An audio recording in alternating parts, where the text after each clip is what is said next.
Erev Tov Chavrim, I'm Stephen Benoon. You're watching Israeli News Live. Right here on Lorenzo's site, already happened here, putting out a video, or excuse me, a report today. There's a video reportedly showing the Iranian forces moving toward Mashhad, the eastern part of the country. That's not too far from Afghanistan. And of course, he writes in here about there being the Russian-made S-300 missile system, the air defense system that Iran has purchased from Russia, being part of that convoy of equipment that was moving along there. There's the photo of the convoy.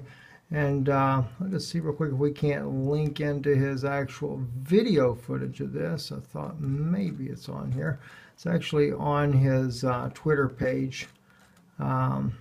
Maybe we can go right to it there, just so you can kind of get an idea of the size of this convoy here that they have going on. And of course, you know, there's very large rocket systems, kind of like one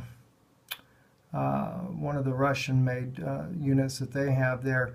But all types of things that you'll see in this video here as they pass the different military trailers and things that are being carried, all of it on 18-wheelers. Across country. But like I said, we saw rocket systems on there as well.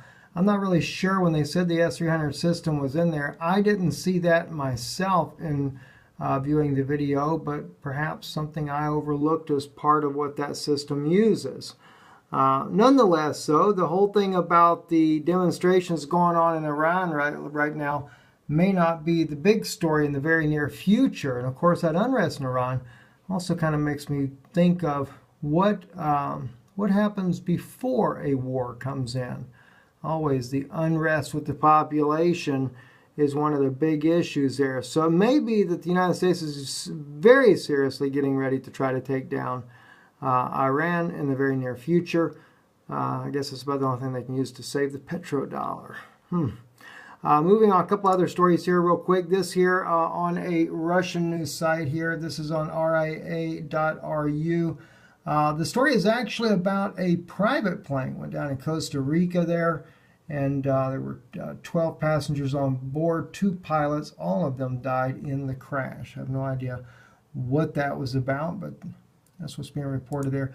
And of course, many of you guys are already familiar with today. 5 policemen were shot. There were more people that were wounded during this barrage of gunfire, where they said more like an ambush-style type of attack there. 1 officer was killed in the incident, Officer Parrish, and of course he leaves behind his wife and 2 young daughters there. What tragedy keeps striking the world. So many people are suffering as a result of this.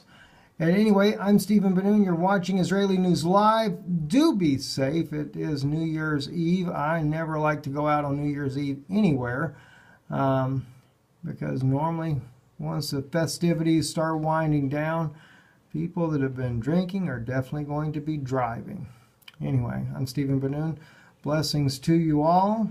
We will talk to you tomorrow with a very in-depth study there. You can actually see some of my screenshots here. I don't know, maybe it's too blurry for the camera to pick that up there, but so many biblical passages. I'm actually going to share it here on Israeli News Live. We're going to start the new year off with some very good news. Anyway, shalom, and God bless you as 2017 comes to a close, and we start another year according to the Gregorian calendar. Shalom, shalom.